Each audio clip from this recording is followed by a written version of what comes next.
All right, I did the math on on the size I'm doing these doors, and the height will be 24.5 for each door, and then each door will also be 20 and 1/8 of an inch wide. These are the channels I got to do. Of course, that's going to fall. This will fit the plastic insert. So on the side panels, I can run these notches right through. I already tested this one. But on the top and bottom, I got to stop it a little bit before, about 3 inches before the ends. So the notch will just be in the middle. That way, when I actually attach it, like if you look at it from this angle, if I did the notch all the way through, it will be popping out here, which won't be visible when the doors are closed, but I know it'll be there and it'll bother me. So I might as well just do it right, even though it takes a little bit more work. Okay, these pieces are 3.5 inches wide. And for me to get 24.5 long with these pieces on the insides, I'm going to have to subtract 3.5 and 3.5, which was 7 inches. So it ends up being, if you look here, you got your 24.5. Just go 1, 2, 3, 4, 5, 6, 7, and you got 17.5. So my two pieces on each door are supposed to be cut at 17.5 inches. The top and bottom runners can be cut to the full length because it's just going to attach like this, and this will be my full width of each door. This isn't cut yet. I'm going to cut these all to the final length, and then after that's done, I'll cut these notches on every single one so I can fasten them all together, which I'm probably just going to use the pocket holes. They're fast and easy to work with instead of doing like tenons, and that's just too much work, especially for something that's never going to be seen.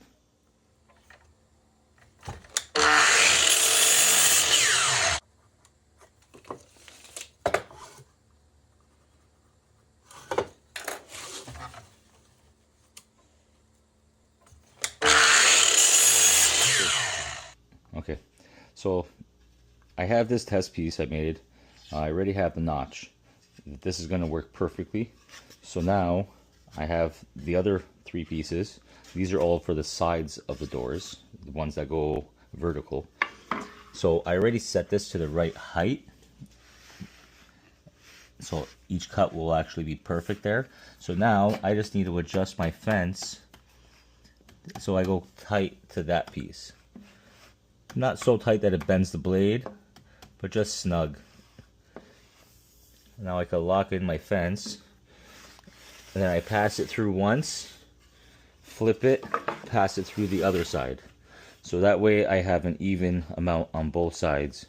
And I'll do that to all of them, and then I adjust the blade again just to get the inside out. You could use a dado stack blade, but you can do it like this. Just takes a few more passes. Or you can use a router and route it out, but I like the table saw. Alright, this is the 4 pieces with the notches. I realized that my original test piece that I made earlier, well, I made it actually a couple weeks ago for the different build, it's a little bit wider. So I just got to test this and see, this is a little too tight on my newer pieces I just cut. And this is my old original piece. You can see it slides right in. It's free play. I can slide it up and down. So what I'm going to have to do is adjust the blade and take just a little bit more off, probably like a 1/16 of an inch on either side, and that should open it up enough to receive the inlays. Alright, now I've widened these holes, so now each of them, you can see they slide right in.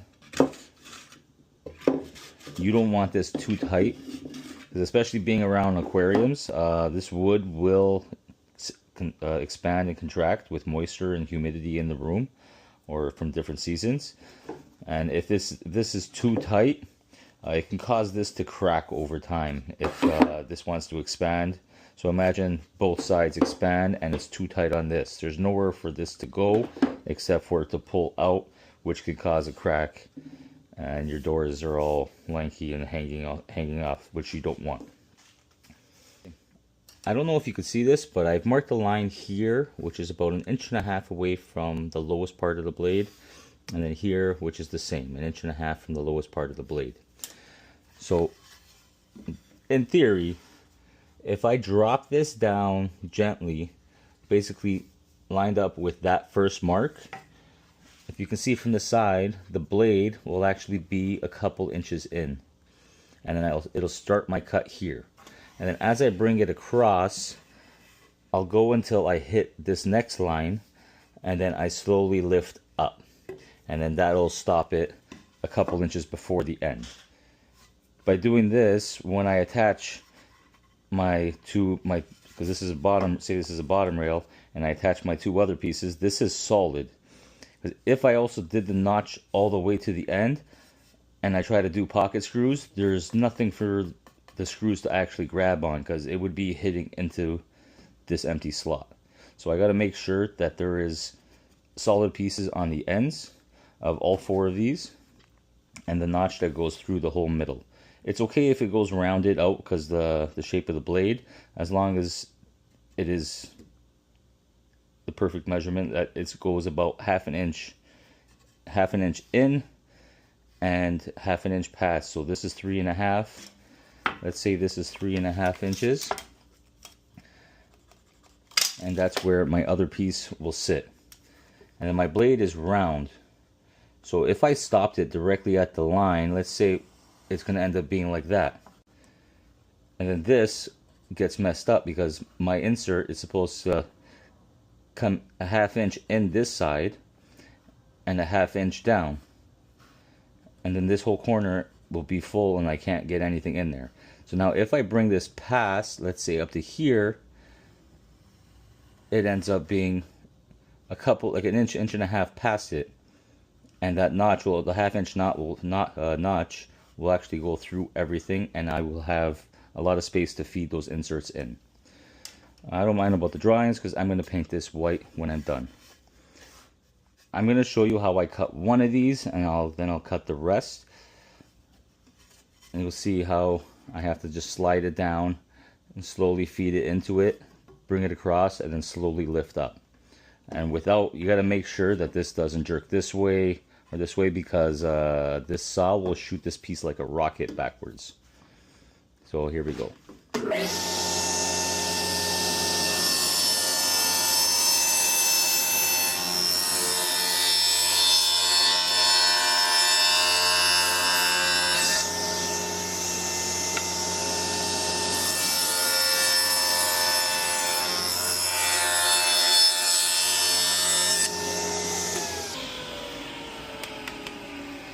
So here we go. You got my first 2 notches. It's pretty close. Doesn't matter if it's a little bit off there because my insert is going to be further in. So now I've got to just do it to the rest of the pieces, and then I'll adjust my fence to get out this middle section so they're all the same. The piece of wood, I already have the bit set to the right depth.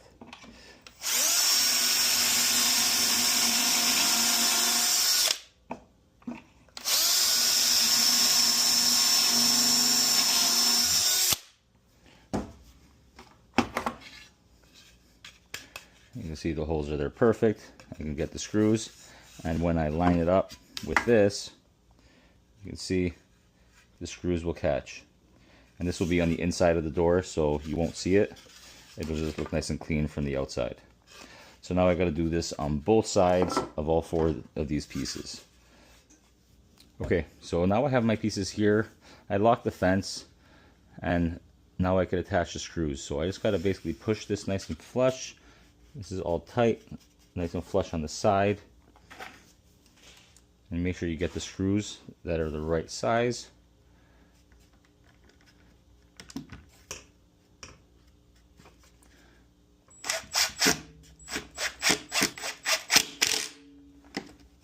You see, nice and tight. It's not perfect. There's like not even a 1/16 of an inch. You can feel a little lip there. It's not too bad. That can always get sanded.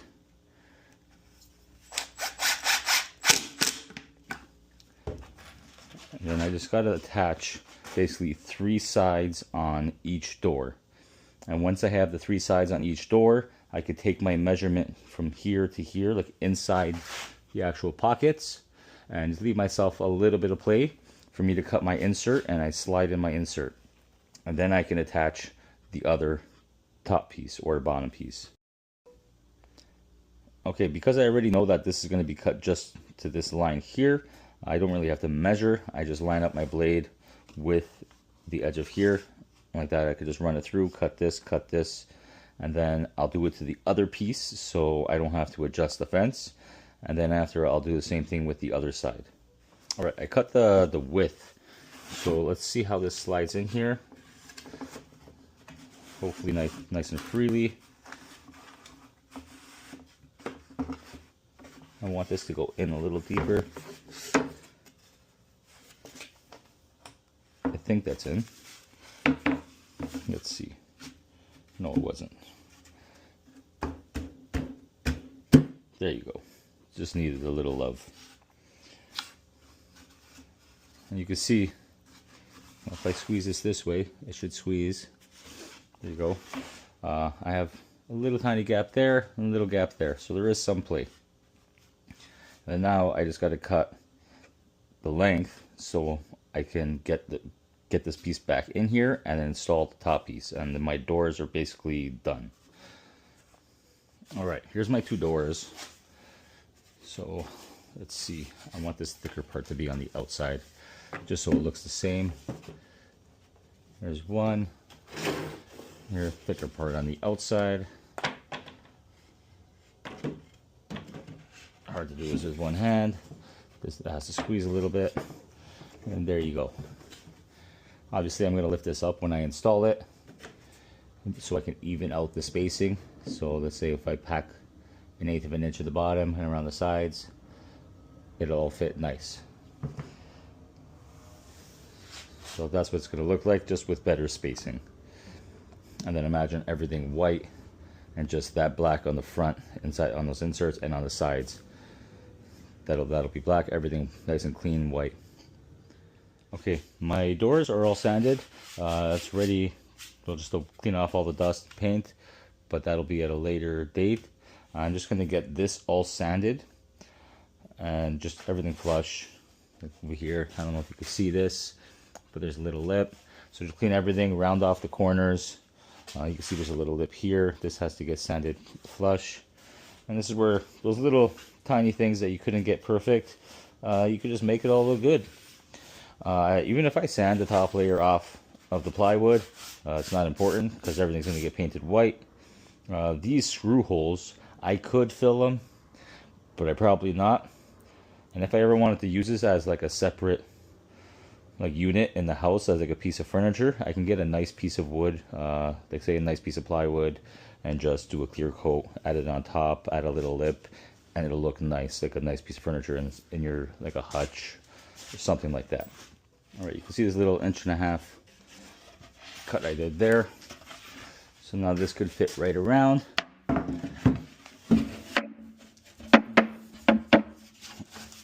Just got to straighten it out. There you go. I just got to make sure that this does not pass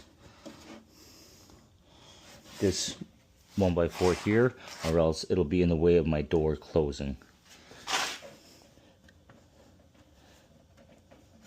And there is a staple here I got to pull out, but now I just put a couple screws,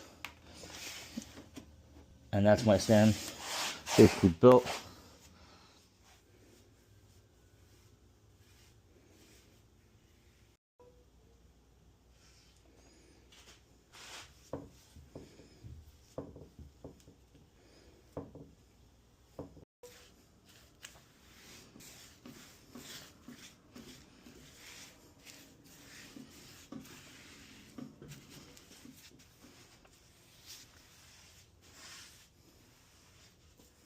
Alright, I got the first paint on the doors, the majority of the inside except for like a couple of little corners. I don't really care about those. I ended up adding a piece in the back, so it's at least a solid piece inside. There's these little holes from the brad nailers. I decided I'm going to paint this coat, and like this I can see these holes a lot better, and after when this dries, probably tomorrow, I'll patch all these little holes with wood filler, and then I just give them a light sand, and then I can paint over everything again. I find doing it this way, it's easier to catch all the holes, because when everything's all wood grain, it's easy to miss a couple, and then you go to paint, and then you notice there's one or two more, and then you gotta end up filling the holes. So like this, I'll fill all the holes tomorrow, sand, the light sand on everything, and then do a couple more coats of paint, and we're all done. All right, the stand's all painted. I have the doors here, so I just laid it on its back just to make it easier for me to put the doors, and I could center everything. I can screw the hinges on. It's still a little tacky, but I painted it yesterday.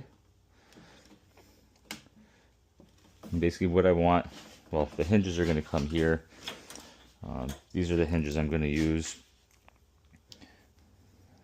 And this will sit like this. I'll have 1, 2, then 3, 4.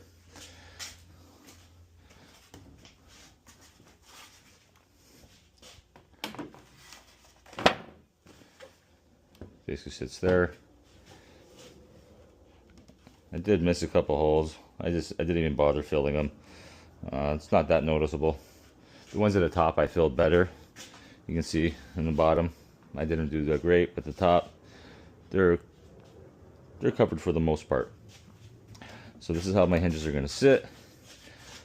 And I'll just set all 4. All right, I laid the tank down on its back just to adjust the doors to make sure the spacing was good, and the hinges aren't attached, they're just sitting there, and spacing looks pretty good. The only issue I see, I guess something wasn't 100% square when I just nailed these on with a nail gun. It's a little tighter here than it is in the middle. I just got to play with it so it actually lines up. And the way I do that, well, when I screw these onto the side of the door, instead of keeping it tight to the side, I'll just add a little space and it'll shift this up to line up with that door. All right, I set my little square here to 4.5 inches.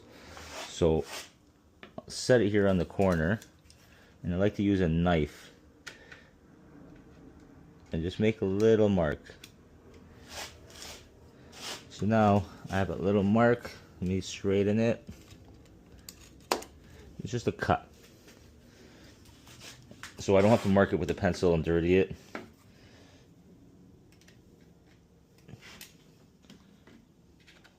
This door's very lightweight, it slides easily. So I just mark.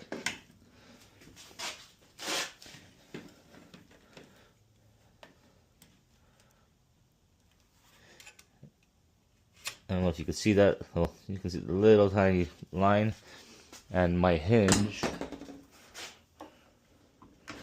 will attach to that.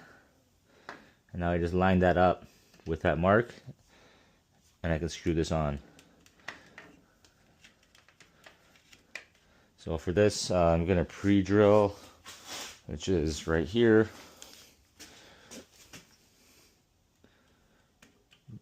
Make sure you get it in the center of the hole, or else it'll move.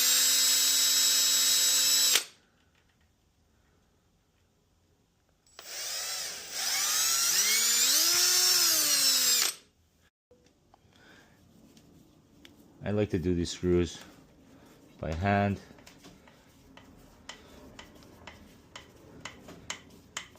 So I don't strip the hole. Alright, I ran into a little issue. Putting on these hinges, I counted for the thickness of the hinge, but not the screw that sticks out. So that's like another 1/8 of an inch. So with that, my door sticks out a little farther. This one's not on yet, so it's going to push out a little farther, and now my door doesn't fit in the middle. It won't be able to close. So what I'm going to do to fix this is I'm just going to mark out where this hinge is, where those screws are, and I'm going to countersink a little hole so it'll fit inside, and it won't be really seen, because when you open the door, it's basically blocked by the door. It'll be back here. so that will be all hidden. Little mix up on my side. I should have paid attention to the screws, but I didn't. But part of carpentry is how you can fix these little issues without noticing too much. Alright, I fixed the issue. I basically just cut out a little section and chiseled them out, so this piece just goes inside and you can't really see it. The screws get hidden inside there, and you can see I can get a lot tighter. I can get a lot tighter here. The side's already done, and you can see I have a gap in the middle, so now my doors won't hit each other. So now I'm ready to pre-drill the hinges onto the actual face. And the only thing I have left is I'm going to add a little square of plywood here, and I have some adjustable feet that I'm going to attach. So basically I just pre-drill a hole, stick this in, and like that, then I could screw this on and have adjustable feet. So there's no messing around with shims. You just got to drill a little hole this size, and then a longer hole the length of this, so you can bring it all the way in. Alright, I got the doors fitted exactly how I want, with the spacing all the way around. You can see if you look from here, the spacing is pretty much even from this corner all the way to the opposite corner, which this is the top, which is the most visible. Same thing with the bottom. It's a little off here. Everything wasn't perfectly square, I guess, but it is what it is. That won't even be noticeable once it's put up. So now I just had to pre-drill all the holes, add my screws, and the doors are installed.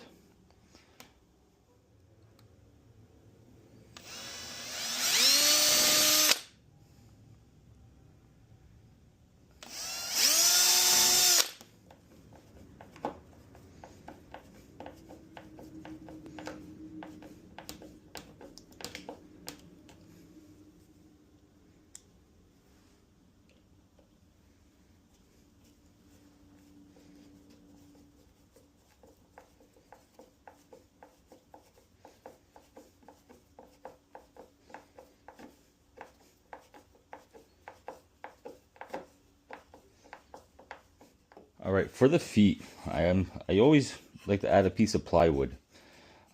So basically, if I add this plywood here and I attach my feet, or even if I was going to use wedges or shims for the tank, putting a plywood like this basically disperses the weight to all these pieces. Instead of having a wedge just under this, things can shift.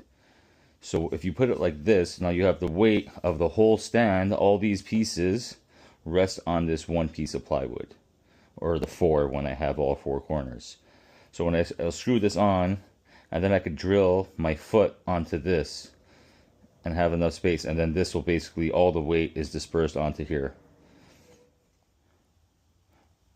Alright, so this one piece is on, but if you're doing this, you should plan this from the beginning, especially if the height of your stand really matters, because this adds another 3/4 of an inch to the height. So originally it was 32 plus the 3/4 inch top, so 32 3/4. So now with this piece, it ends up being 33.5 inches tall. Then when I add my foot, and depending on how level the floor is, that might raise it another 1/2 inch to an inch. So I might end up being 34 to 36 inches off the ground.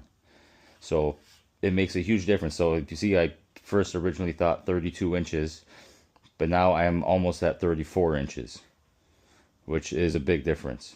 All right, I already pre-drilled this, and the hole goes further back, so when I have to adjust it, there's enough space. It's a nice snug fit, so put it in. There you go. Solid, but it still takes screws.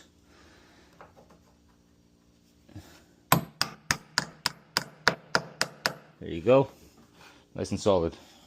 It doesn't even spin if I want it to. So you can see these are the feet. I'll just put it on here temporarily to see. These are heavy duty feet. Each foot, it says it can hold up 800 pounds. So you can see I can screw this all the way in, which is perfect. That's exactly what I want. But you can see how I have another inch, about in 1 inch. Okay, as I was saying, the height of the aquarium, the stand, will change a lot if you add this piece. If you don't take account for the top 3/4 inch plywood. And now, if I add when I add this foot, let's see if we can get it in there. And there's the thickness of this plate, the whole foot, this nut. Looks like it adds about another inch. So right there's at least another inch in height. So my length I was originally planning was 32 inches. And now, when I go from top to bottom, I got 34 1/4. And that's with this set like this. That's if your floors are perfectly level, it'll stay at that measurement. But say if my floor is dipping down here, this will have to be adjusted, and now ends up being 34 1/2. And so on. You know what I mean.